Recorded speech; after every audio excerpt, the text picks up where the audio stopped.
Do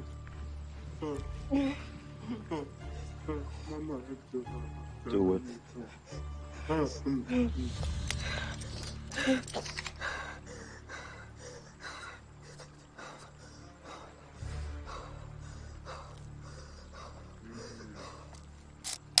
Welcome back to Naija Movie Review, the home of Nollywood recaps that grab you by the throat and don't let go. Today, we're diving into Sin, First Kill, a thriller where glamour, betrayal, and blood collide. At first glance, Tosin is living the dream. Reality TV star turned glamorous housewife with a wealthy real estate mogul. For a husband, 2 beautiful kids, and a lifestyle dripping in perfection. But in Nollywood, perfection is always the first step into chaos. What begins as the ultimate birthday surprise, a nightclub gifted in her name, spirals into a nightmare of cartels, betrayal, and survival. Stay locked in, because this is the story of how a wife becomes a weapon, and how the woman known as Tosin transforms into the underworld's most unlikely queenpin, Sin. If you love stories where every smile hides a secret and every gift hides a curse, hit that like button, subscribe, and turn on notifications, because you don't want to miss this one. At first glance, Tosin seems to have it all. Once a reality TV darling adored by the cameras, she's now living the dream life as a glamorous housewife. She's married to Jide, a handsome, wealthy real estate mogul. And together, they share a beautiful home, 2 children, and a lifestyle most people can only imagine. Jide has been planning something special, and Tosin has no idea just how grand this gift will be. When he takes her hand and unveils her surprise, it's not jewelry, not a vacation, not even a luxury car. No, it's bigger, flashier, and far more permanent. It's a nightclub, not just any nightclub. A sprawling, high-end venue, dripping with lights, velvet ropes, and endless possibilities. It's sleek, modern, and breathtaking. The kind of place celebrities and politicians would line up to enter. And the deed, it's all in her name. Jide beams with pride as he tells her, "This is yours." To Tosin, it feels like the perfect birthday present, a symbol of love, trust, and a new future. She's speechless, overwhelmed, basking in the glow of a man who appears to worship her. But in the world of Sin, perfect gifts often come wrapped in barbed wire. The club's doors bust open, and instead of more guests, armed federal agents flood the room.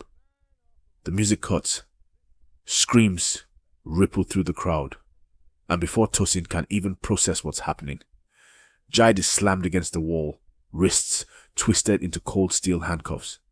She's frozen, her mind racing.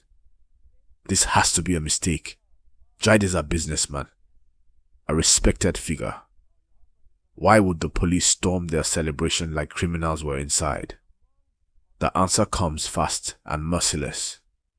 Jide is under arrest for drug trafficking. As the flashing lights fill the club, Tosin watches in horror as the man she loves is dragged away in front of everyone. Her perfect birthday gift has become a crime scene. Torn between disbelief and desperation, Tosin rushes to confront Jide in the holding cell. Face pressed against the glass, voice trembling, she begs him to explain. But Jide doesn't give her what she wants. No apologies, no denial, no confession. His silence is heavy, suffocating. Finally, he looks at her with a fear she's never seen before. Not fear for himself, but for her. For their children. Because Jade's world is not what it seemed. Beneath the polished real estate empire, beneath the lavish gifts and the luxury lifestyle, lies the shadowy truth. Jide is part of the consortium, a powerful drug cartel with ties stretching from Brazil to West Africa. And in their world, betrayal is punished, not with one death, but with the destruction of entire families. Chidi knows there's only one way to keep Tosin safe. Not by fighting for his freedom, not by promising a future, but by severing the bond between them. Through clenched teeth, he tells her, "Divorce me. Cut ties. Walk away. Pretend I never existed." Tosin's heart shatters. How could the man who just gifted her a nightclub now beg her to erase him from her life? It feels cruel, impossible. But Jide insists. It's the only way. With no other choice, Tosin files for divorce. It's mechanical, devastating, and surreal. The man she built her world with is gone, leaving her with fragments of a life that suddenly feels foreign. The house remains. The nightclub is still hers. On paper, it looks like she's secure. But emotionally, she's adrift. A single mother, trying to convince herself that fresh starts are possible. She repeats the mantra, "I can rebuild." But the cracks in her new life begin to spread faster than she can patch them. One night, while the children sleep upstairs, Tosin walks in and finds everywhere dark. Fear prickles her skin. She isn't expecting visitors. And then, out of the shadows, they emerge. Strangers, menacing, cold. Leading them is a figure who commands silence with his presence. Blaq. His eyes are sharp, calculating, and utterly devoid of mercy. With him comes the truth that rips away the last illusion of safety. Jide's arrest didn't just destroy a family. It cost the consortium $50 million. A failed shipment that vanished into thin air. In this world, debt doesn't die with the guilty. It transfers, and that debt now belongs to Tosin. But Blaq isn't here for money alone. He has a bigger plan, one that's as twisted as it is ingenious. Jade may be gone, but Tosin, she has the nightclub, the charm, the access. To the consortium, she's the perfect front. So Blaq offers her no choice at all. Tosin must take Jide's place. She must step into the world of drugs, power, and death. And the nightclub that was once her birthday gift will become the hub of an international syndicate. To make sure she complies, Blaq assigns her two shadows. Shadow, a ruthless driver and bodyguard who ensures her every move is watched, and Leo, her cold but skilled mentor in the art of drug dealing, who will teach her the rules of survival. Tosin's life as a housewife ends that night. Her new name? Sin. But for the consortium, names mean nothing without loyalty. And Blaq has a brutal test in store. Rival gangs are circling, hungry for the empire Jide left behind. To prove she isn't just a pampered housewife, Blaq gives Tosin an order that freezes her blood. She must kill.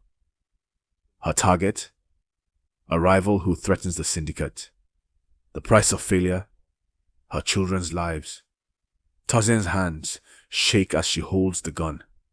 The woman who once thrived on red carpets and flashing cameras is now staring down the barrel of a weapon, her heart racing, her soul trembling.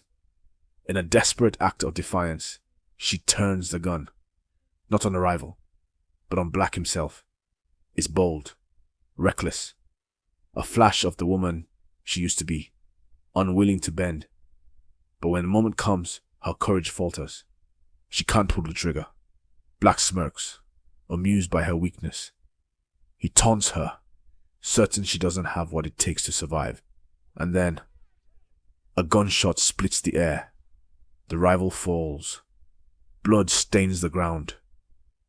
Tosin didn't pull the trigger, but the message is clear. The act completes her initiation. The housewife dies in that moment. And Sin, the reluctant queen of a cartel empire, is born. Sin's initiation has left her shaken. The gun, the rival's blood, Black's smirk.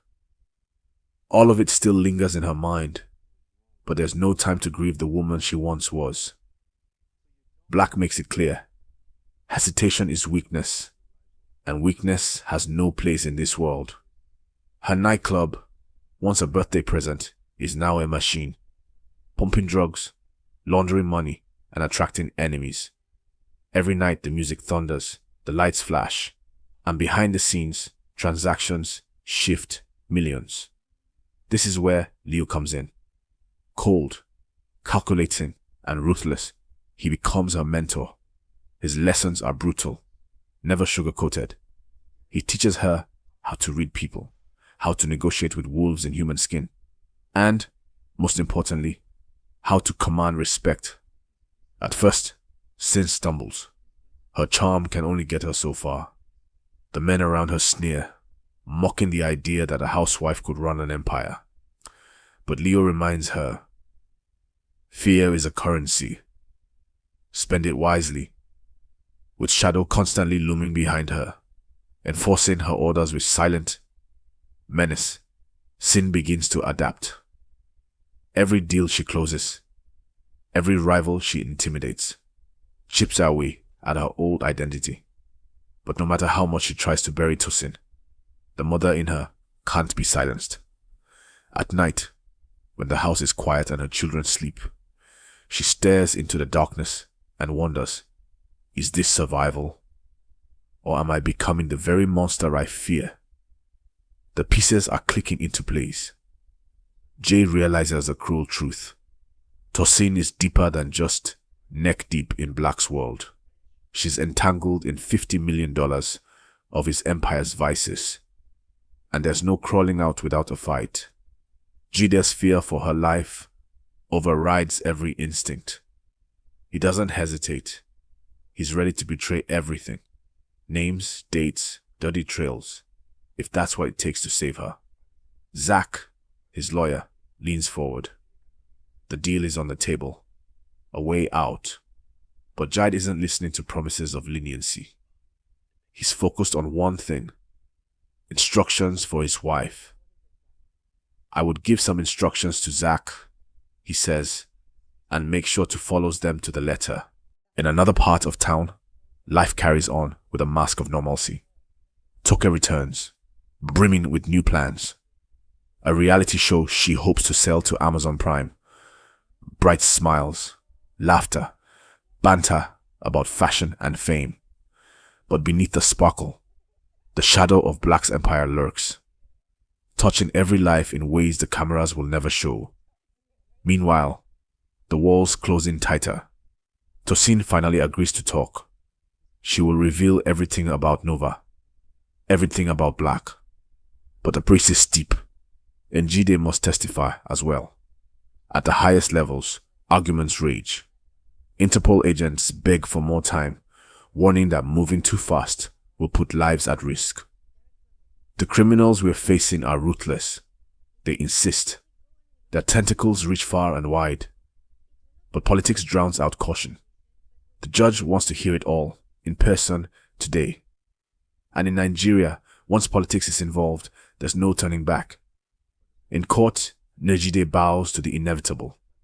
A plea bargain, 10 years in minimum security. A small mercy, or so it seems. The gavel falls, and for a moment, hope flickers. But hope dies quickly. Outside the courthouse, chaos explodes. Shouts, screams. Black's men strike like shadows in daylight. Cars screech, doors slam, and Jide is dragged into the abyss. His family's cries echo into nothingness. And then, the darkness speaks.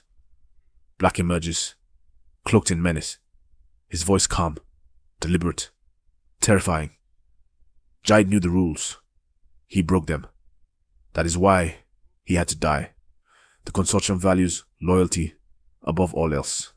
And now that Gide is gone, the vacancy is yours. Tosin's voice shatters under the weight of his words. I don't want this. I want out. But Blaq only sneers. His grip is iron. His decree final. You are one of us now. Till death do us part. You are becoming. Let it be a scream. tears through the night, but no one comes. She's trapped, transformed against her will. What began as survival has become initiation, and with it, the path to darkness is complete. And that's where today's recap of Sin, First Kill, leaves us. Tosin is gone. In her place stands Sin, a reluctant queenpin, forged in blood, trapped in Blaq's world, and haunted by the price of survival. But the real question is, has she truly taken control? Or is she just another pawn on Blaq's board, destined to lose everything she loves? Let me know in the comments. Do you think Sin can outplay Blaq? Or will the cartel crush her like everyone before? If you enjoyed this recap, don't forget to like, subscribe, and share it with your fellow Nollywood fans, because the story doesn't end here. Coming up soon on the channel is the explosive sequel recap, Sin, Blackout. And trust me, if you thought the first kill was brutal, you haven't seen anything yet. Until then, this is Naija Movie Review, where Nollywood's most gripping stories come alive, one recap at a time.